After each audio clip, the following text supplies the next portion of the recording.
बिस्मिल्लाहिर्रहमानिर्रहीम, अस्सलाम वालेकुम। मैं हूं बिशारत राजा, मेरे साथ मौजूद हैं वसीम मलक साहब। वसीम मलक साहब, एक तो मरियम हुकूमत जो है, मरियम नवाज़, वो बैकफुट पर गई हैं। एक उन्होंने प्रॉपर्टी टैक्स के हवाले से जो एक ऑर्डर जारी किया था, उसमें वो उसने कहा कि अमेंडमेंट करेंगे। और आपको पता है कि लाहौर हाई कोर्ट के चीफ जस्टिस और के बीच में बड़ा वो टकराव हुआ था। एक तो ये, और दूसरा इस मौजूदा हुकूमत के चाल चलाव की भी बातें हो रही है कि मौजूदा हुकूमत के पास 3 से 4 माह, 4 से 6 माह टाइम दिया गया है कि इकानमी को ठीक करें। शहबाज शरीफ साहब को कहा गया कि इकानमी को इस तरह से में ठीक करें।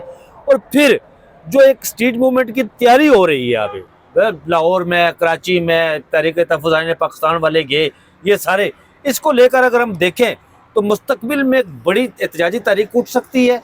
और फिर दूसरा ये बताएं कि खबरें ये भी हैं जी कि कहीं ना कहीं कोई पाकिस्तान तहरीक इंसाफ और उनके बीच में, इस्टेब्लिशमेंट के बीच में कोई ना कोई राब्ता किसी न किसी जगह जरूर हुआ है। अगर आप सबसे पहले आखिरी आपके सवाल पे आऊँ, हाँ, पाकिस्तान तहरीक इंसाफ के चेयरमैन तो बैरिस्टर गौहर हैं। आप ज़रा पता करें कि आज से 2 हफ्ते पहले रावलपिंडी में एक तकरीब थी। उस तकरीब में, चले मैं नाम ले लेता हूँ, field marshal general Syed Asim Munir मौजूद थे और उस तकरीब में बैरिस्टर गौहर साहब भी मौजूद थे। अली अमीन गंडापुर भी पीटीआई का हिस्सा हैं जी, वो भी मौजूद थे। बैरिस्टर सैफ, वो भी पीटीआई का हिस्सा हैं, वो तीनों मौजूद थे। तो अगर इन तीनों को आप पीटीआई समझें तो फिर बिल्कुल राब्ते हैं, और राब्ते नहीं हैं, बहुत मिसाली ताल्लुकात।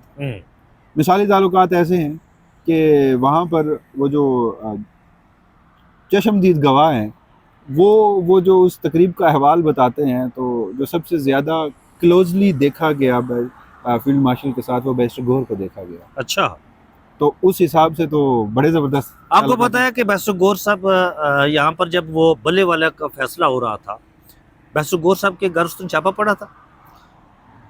काजी फाइज साहब के सामने उन्होंने दाई दी थी। बाद उन्होंने कहा कि मेरे 2 मोबाइल चोरी हो गए। और फिर वो मोबाइल किसने दिए थे? न्यू ब्रांडेड आईफोन दिए गए थे।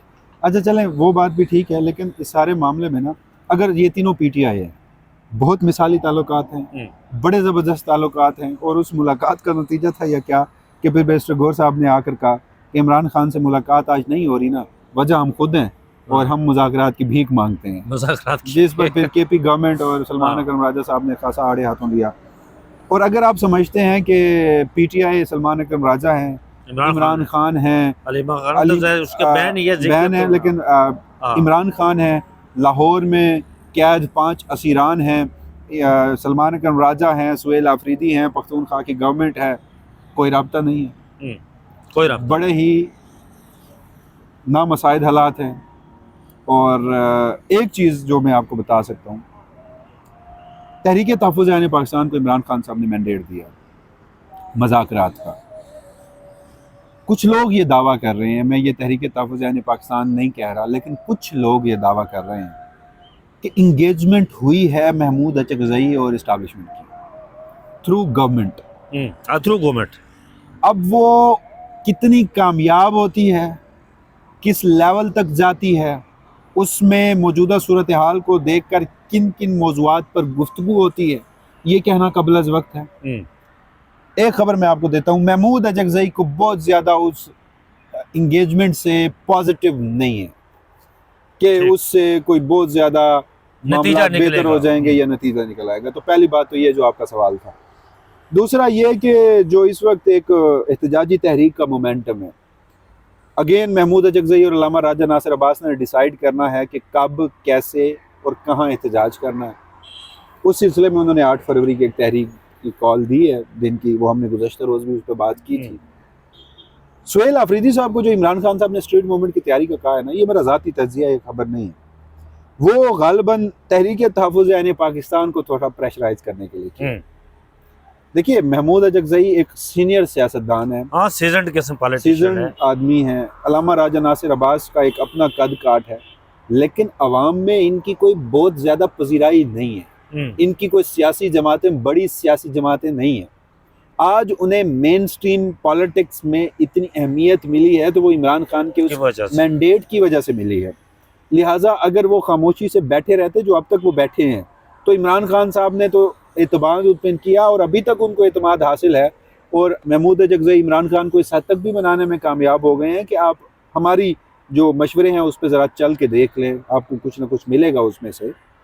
तो इमरान खान साहब उनकी बात माने भी हैं, लेकिन वो खामोश थे। सुहेल अफरीदी साहब को पैरेलल स्ट्रीट मूवमेंट की तैयारियों की कॉल इमरान खान साहब ने दी, वो जब बाहर निकले तो फिर तहरीक तहफ़्फ़ुज़ यानी पाकिस्तान भी आप देखें लाहौर नहीं यार और आगे वसीम, जो पीछे। आप बात कर रहे हैं ना कि कुछ जो एक प्रोग्राम में ये लोग मौजूद थे, क्या आपको सीबीएम मिलते हैं कुछ यार? कि ये देखे कराची में जिस तरह इस्तकबाल हुआ सुहेल अफरीदी का, अगर वो चाहते तो उसे लाहौर में एंट्री न होने देते।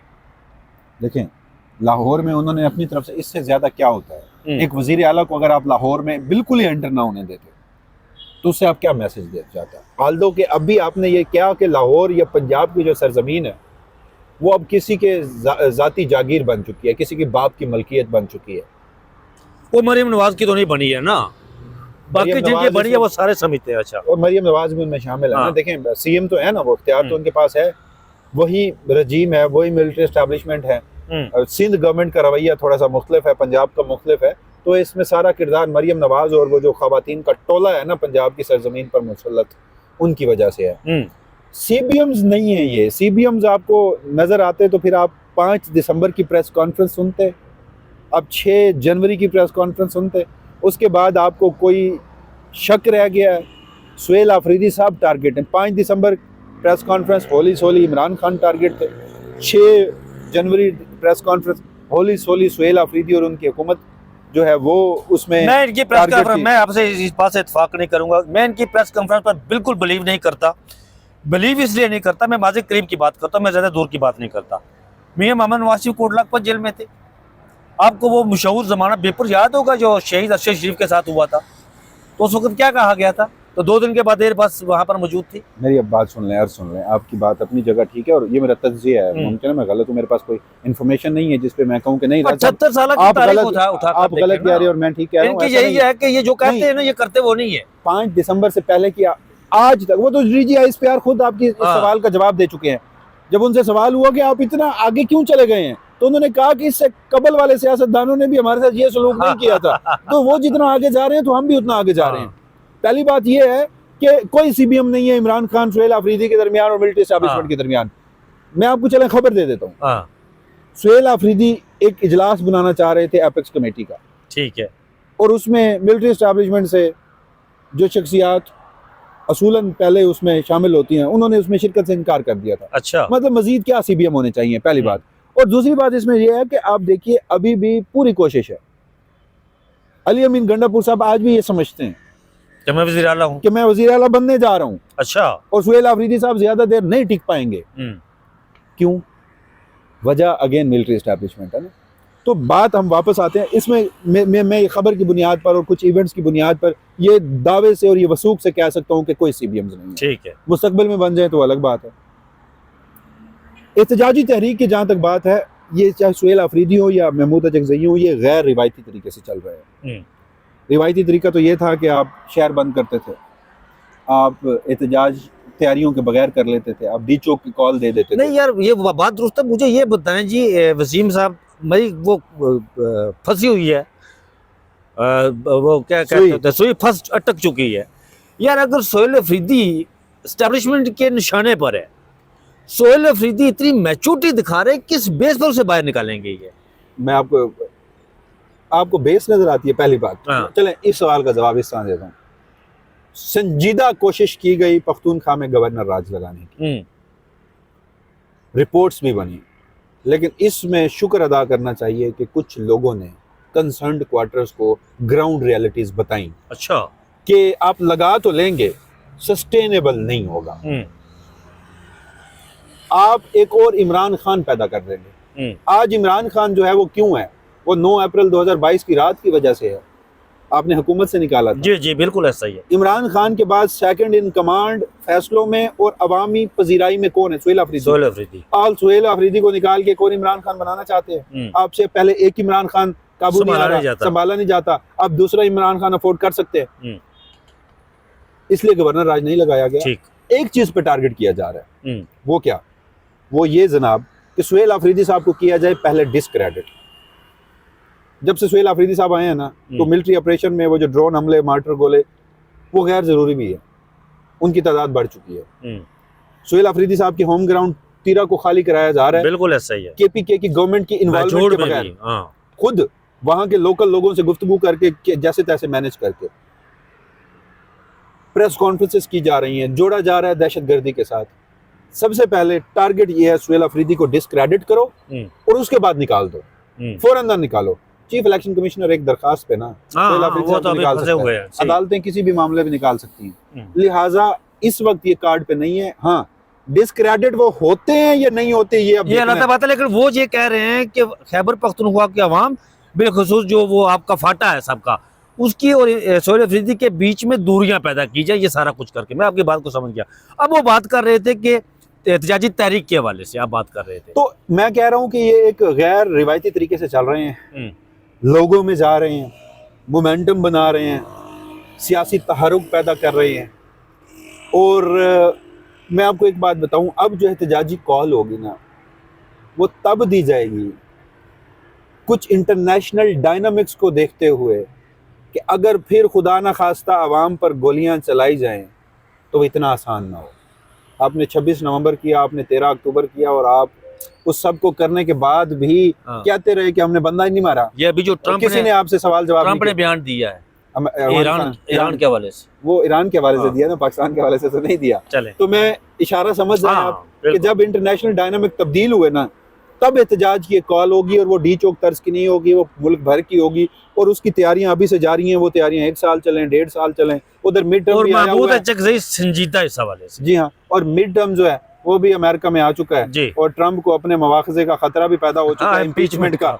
सो एक और बात भी है, महमूद अचकज़ई क्या सोच रहे हैं, क्या करने जा रहे हैं, वो शायद अल्लामा राजा नासिर अब्बास, मुस्तफ़ा नवाज खोखर और तहरीक तहफ़्फ़ुज़ यानी पाकिस्तान की जो फर्स्ट ईयर की क़यादत है ना, उनके अलावा किसी दूसरे बंदे को नहीं पता। मतलब उन्होंने कार्ड अपने सीने से छिपा कर रखे हुए हैं, बाकी किसी को नहीं।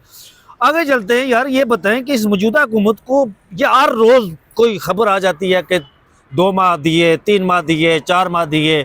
आजकल वो कह रहे हैं कि कोई इंटरव्यू का सिलसिला भी चला हुआ है कि फाइनेंस मिनिस्टर के हवाले से। ये क्या कहानी है यार?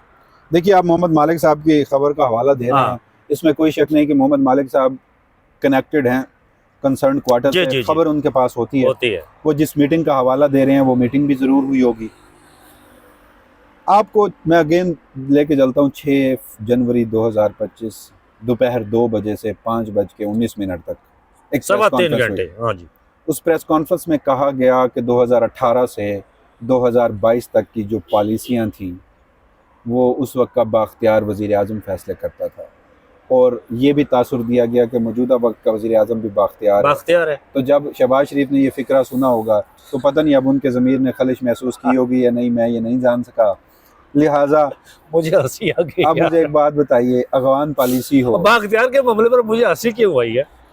आपको याद होगा जब मई में जंग हुई थी पाकिस्तान हिंदुस्तान के बीच में, वो फ़ोन शहबाज शरीफ को आना चाहिए था। शहबाज शरीफ खुद इसका इज़हार करते हैं कि मैं जब वो इसहाक डार से भी रब्ता किया मार्को रूबियो ने, ठीक है, लेकिन देखें मैं मान लेता हूँ वज़ीर आज़म बाख्तियार होंगे इन पैरेलल यूनिवर्स। मैं इस वक्त अल्यून में हूँ और मैं आपकी बात मान लेता हूँ, ठीक है। अगवान पॉलिसी, दिफाई मामलात, खारजा पॉलिसी, ये गुज़श्ता 78 सालों से सिर्फ मिलिट्री डोमेन के थे। बिल्कुल ऐसा ही है। और उसमें वो मलबा भी जब अपने फैज़, आपको जितना भी बुरा लगता है, आपने उसका मिलिट्री ट्रायल भी कर डाला। हाँ जी। लेकिन आपने वो मलबा भी उस पर नहीं डाला। जनरल बाजवा आपको बहुत बुरा लगता है आज भी, लेकिन आपने उस पर भी वो मलबा नहीं डाला। आप अपने आप को कितना सिक्योर रखते हैं। तो ये आज के लोगों के लिए पैगाम है कि आज आपको बाख्तियार कहा गया है। जो कुछ भी मुल्क में हो रहा है, 4 साल बाद, 10 बाद, 8 साल बाद प्रेस कॉन्फ्रेंस होगी और कहा जाएगा कि वो सब वहाँ के वज़ीर आज़म कर रहे थे, हम तो उन्हें सपोर्ट कर रहे थे, आईन और कानून हमें सपोर्ट करने का कहता था, यही कहेंगे, ये कहा जाएगा। लिहाजा इसी मामले को अब आप अपनी खबर के साथ रेफरेंस लिंक करें। मुझे एक बात बताएं, वज़ीर ख़जाना मुस्लिम लीग नून से हैं या पीपल्स पार्टी से? उनका ताल्लुक जिन्होंने शहबाज जमात से? नहीं, जिन्होंने शहबाज को लाया था वो उसी जमात से हैं। मोहसिन नकवी साहब किस जमात से हैं? वो भी वो हसन बून की जमात से। हसन बून की जमात कौन सी है? नाम ले लेते हैं, मिलिट्री एस्टैब्लिशमेंट। गवर्नेंस के मामला, वज़ीर दाखिला अंदरूनी सतह पर जितनी भी दाखिला की हमारी पॉलिसियाँ हैं, मोहसिन नकवी देखते हैं। फाइनेंस की पॉलिसियाँ जो हैं वो औरंगज़ेब साहब देखते हैं। तो अगर नाकामी हुई है तो फिर वज़ीर आज़म को या हुकूमत को क्यों 6 महीने दे गया? देखिए, ये अलमिया है। मैं इस 8 फरवरी की मैंडेट, धांधली ज़दा मैंडेट के नतीजे में आए उन्हें इस मुसल्लत टोले की हिमायत नहीं कर रहा। मेरे नज़दीक बतौर सहाफ़ी और एक पाकिस्तानी शहरी के इनके जायज़ इक़दामात भी नाजायज़ हैं, क्योंकि ये अवामी मंगों के तर्जमान नहीं है। उसके बावजूद भी मुस्लिम लीग नून एक सियासी जमात है, पीपल्स पार्टी एक सियासी जमात है, अवाम में इनकी पजीराई है, वोट एक हैं, दो हैं, बिल्कुल दूसरों सही है जी। ये बहस की जा सकती है, लेकिन ये सियासी जमातें मेरे लिए मोतबर हैं। जी जी बिल्कुल। बजाय इसके कि गैर मरई गैर जमहूरी कुव्वतें इनको जब आके थ्रेट करेंगी तो बतौर सहाफ़ी मैं इनके साथ खड़ा हूँगा। लेकिन ये 6 महीने में हुकूमतें क्या कर पाएंगी? इन 6 महीनों में आप कौन से स्ट्रक्चरल रिफॉर्म्स कर पाएंगे? इन 6 महीने में आपकी FDI कितनी बढ़ जाएगी? इन 6 महीने में आपके मुल्क में कितनी एक सरमायाकारी आ जाएगी कि आपकी मिलें शुरू हो जाएंगी, आपकी कारोबार शुरू हो जाएगा, जिसके नतीजे में आपकी तिजारत बढ़ेगी, तो आपकी बरामदात बढ़ेंगी, जिसके नतीजे में आपके पास डॉलर आएंगे, जिसके नतीजे में मुल्क में रेल फेल होगी पैसों की, जिसके नतीजे में आम आदमी की ज़िंदगी सुकून होगी। हजूर, हमेशा ये मुल्क ना हमारी लोगों की पॉलिसियों की वजह से ना बैरूनी इमदाद पे चला है। ये बड़ी ताल्ख हकीकत है, कहते हुए भी दिल खून के आंसू होता है। बिल्कुल ऐसा ही है, बिल्कुल ऐसा ही है। आपने अब कुछ इंटरनेशनल कमिटमेंट्स की, ISF, इंटरनेशनल स्टेबलाइजेशन फोर्स, गजा अमन मुआहदा, और इजराइल कहता है, अमेरिका कहता है कि वहाँ जो भी आ रहा है, और हुकूमत पाकिस्तान ने भी हमें ऑफर कराई थी, और वहाँ जो भी आएगा हमास को डिसआर्म करने के लिए आएगा। यहाँ रियासती कासलेस बैठ के कहते हैं कि देखिए हमें मस्जिद अक्सा की निगरानी का एक बड़ा ही शर्फ हासिल हो रहा है, हम उसलिए जा रहे हैं। मतलब शर्मनाक तरीन स्टेटमेंट, उसको वो प्रोपेगेंडा उस तरह से करते हैं। आपने अफगानिस्तान पॉलिसी में भी उनका साथ दे रहे हैं, आप मिनरल्स वाले मामले पे भी बहुत कुछ कर रहे हैं, नतीजे में आपको कुछ मिला? अभी तक कुछ भी नहीं मिला। वो तो इनका SIFC का अपना कोऑर्डिनेटर कह रहा है ना, कुछ भी नहीं मिला, देना भी नहीं मिला। 6 महीने में क्या होगा? लिहाजा हाँ, मैं ये कह सकता हूँ, अब 2 राय है मेरी, मैं अभी तक किसी एक नुक्ते पर नहीं पहुंच रहा। नून लीग, पीपल्स पार्टी और ये जो हमारी मिलिट्री एस्टैब्लिशमेंट है, इनके दरमियान एक अननेचुरल अलायंस है, और उसकी वजह एक कोलाइडिंग फोर्स है जो कि अडयाला जेल का कैदी है। अडयाला जेल का कैद में होते हुए ये अननेचुरल अलायंस की कोलाइडिंग फोर्स के होते हुए ये अलायंस कभी खत्म नहीं हो सकता, पहली बात। दूसरी बात, वहीं पे मैं देखता हूँ कि अब हैं 5 साल मजीद, मंसूबा 2035 तक है। 35 तक है। आपने 3 साल में क्या कुछ नहीं अचीव किया आपने? बहुत कुछ अचीव किया ना। आपने इस 3 साल में बहुत कुछ अचीव किया। आपसे मुल्क के लिए नहीं किया। मैं मुल्क के लिए कह नहीं रहा, और वो तो बहुत कुछ किया, बहुत अचीव किया। तो अगले 5 साल आप सुकून से बैठे रहेंगे, कुछ एडवेंचर किया जाएगा। बहुत सारे लोगों का हमेशा से ख्वाब होता है टेक्नोक्रेट्स हुकूमत हो, सदर मुमलिकत की कुर्सी पर भी किसी की नजरें हों, लेकिन एक बात मैं NFC अवार्ड पर भी किसी की नजरें हों, नए सूबों पर भी हों। मैं जो आप बात कर रहे हैं ना, ये एक अफाकी असूल है कि इंसान की जो नफ्सियात होती है ना, वो कभी जमंद नहीं रह सकती, वो हमेशा तगय्युर तबद्दुल में पड़ती रहती है, और कुछ ज्यादा अचीव करने की ख्वाहिश होती है। लिहाजा फिर आप और ये मैं पाकिस्तानी कौम की बात कर, नेशन की बात कर रहा हूँ, नहीं मैं किसी और की कर रहा हूँ। नहीं, आप जो बात कर रहे हैं ना, मैं उसका जवाब दे रहा हूँ ना। वो इससे पहले भी यहाँ पर लोग आते रहे ना, 5 साल 7 साल 8 साल, एक वक्त आता है ना, अवाम कहती है नहीं यार, एनफ इज एनफ। जो आप कह रहे हैं ना वो नहीं हो। 2 सूरतें हैं ना यार आपकी बात, या तो अवाम लाखों की तादाद में बाहर निकल आए, ऐसा होगा ना। वो मुझे मुस्तकबिल करीब में, देखिए ऑनेस्ट ओपिनियन मैं दूंगा जो मुझे लगता है, ये वैसे ना बड़ी गैर मकबूल अप्रोच है जो मैं अपनाने जा रहा हूँ, लेकिन रियलिस्टिक है मेरे नजदीक। आप बात दुरुस्त कर रहे हैं। सुने, मुस्तकबिल करीब में मुझे एक तो ऐसा नहीं नजर आ रहा, और दूसरा या तो कोई तब्दीली बाहर से आनी है या अंदर से आनी है। दोनों सूरत जब होंगी तो फिर 10 साल प्लान को ठेस, लेकिन जो आप अदरवाइज कोई प्लान, जो आप बात कर रहे हैं ना, मैं आप बात दुरुस्त कर रहे हैं जमीनी हक़ाइक़ को देखकर, लेकिन मैं जो बात कर रहा हूँ ना, मैं वो अफाकी असूल के मुताबिक कर रहा हूँ। देखते हैं फिर मामला की उस नफ्सियाती असूल, इंसान जो पाकिस्तान में कोई भी मुल्क हो यार, ये पाकिस्तान नहीं है, कोई भी मुल्क हो, वो ज़्यादा देर बर्दाश्त नहीं कर सकते होते। तो 1 मिनट में यार ये चीज जाते जाते जो मरीम नवाज ने वो ऑर्डर वापस किया प्रॉपर्टी वाला, 1 मिनट पर देखिए वो ना एहसन बोन साहब खड़े हो गए, उन्होंने ललकारा हुकूमत को। एहसन बोन साहब जिस जमात से हैं वो मोहसिन नकवी की जमात, वो खुद तो मरीम नवाज के उस पर जलते थे पर पहली बात उन्होंने वापस लेना ही लेना था। क्योंकि जब आपको मांगे तांगे की हुकूमत मिलती है ना, फिर ऐसा करना पड़ता है। ऐसा पसपाई, अब इसमें शर्म आपको महसूस नहीं होगी। हाँ, वैसे तो आपको शर्म महसूस होनी चाहिए ना इस मामले पे भी। दूसरी, ये इस मामले में बराह रास्त वकला का इंटरेस्ट था। हाँ, इस मामले में अदालती इख्तियारात भी लिए जा रहे थे और ये इस्टेब्लिशमेंट नहीं ले रही थी। जहाँ इस्टेब्लिशमेंट अदालती इख्तियारात ले ना, तो तो फिर हमारे वो जजेस प्लेट में रख के प्लेट देते में हैं। रख लेकिन जहाँ हुकूमतें थोड़ी सी लेने की कोशिश करें, ब्यूरोक्रेसी को आने की कोशिश करें, तो जुडिशरी भी खड़ी हो गई, वकला भी खड़े हो गए। वरना वो ट्रिब्यूनल कायम रहते, डीसी बैठ के फैसला करता, तो वकीलों के पास ये प्रॉपर्टी के जो हज़ारों की लाखों की तादाद में मुकदमे हैं वो कहाँ जाते। एहसन बोन और आजम नज़ीर तारड़ को ये क्रेडिट दीजिए कि अपने वकीलों की फलाह के लिए काम करते हैं, लिहाजा उन्होंने ये किया और हुकूमत को पसपाई इख्तियार ऐसा। करनी पड़ी। बहुत शुक्रिया वसीम मलिक साहब। नाज़रीन, मुझे और वसीम मलिक साहब को इजाज़त दीजिए। अपना बहुत सा ख्याल रखिएगा। अल्लाह हाफिज़।